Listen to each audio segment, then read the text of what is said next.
Sir एक consistency पोरं एक 2-3 दिवस करते, 2-3 दिवस परत गॅप आणि मार्ग चुकते सर.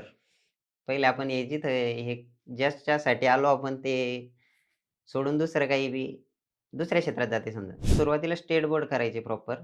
स्टेट बोर्ड केले, सिलेबस वाचलं. त्याच्यानंतर एक-एक सब्जेक्टसाठी एक-एकच रेफरन्स बुक वापरायचं. पोरं तिथं बी चुकणार कारण एका सब्जेक्टसाठी 2-3 पुस्तकं वापरते.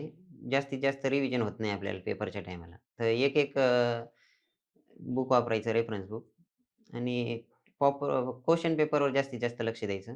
मी क्वेशन पेपर डेली घ्यायचो सर. मला वाटत नव्हतं एस-टी यायला बसेल पण एस-टी यायचं रिझल्ट लागलं.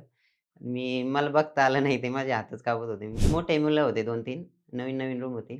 तर तिथं मला खूप निगेटिव्ह केलं सर. निगेटिव्ह म्हणण्यापेक्षा त्यांनी रिॲलिटी बी सांगितली एक प्रकारे, की एम-पी-एस-सीत खूप जास्त क्राउड आहे.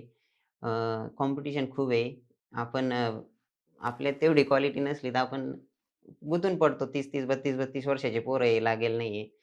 तर मी घाबरून गेलो होतो. बॅग पॅक केली सर त्याच दिवशी. आपण प्रॉपर केलं ना, तर होऊ शकतं. टाईमपास नाही करायला पाहिजे सगळ्यात मोठी गोष्ट आणि कन्सिस्टंट तेच करायला पाहिजे रिपीट. कारण सोर्स नाही चेंज करायला पाहिजे. कमीत कमी सोर्स त्याच्यावर जास्तीत जास्त काम करायला पाहिजे. मेन्सला मला झोपच लागली नाही सर. ज्या दिवशी पेपर होता मी 2 वाजता झोपलो होतो सर. तर वडील रडले सर अक्षरशः. बरं. मी फोन केलता वडिलांना. म्हणलं रिझल्ट आला, तर वडील बोललेच नाही त्याच्यानंतर.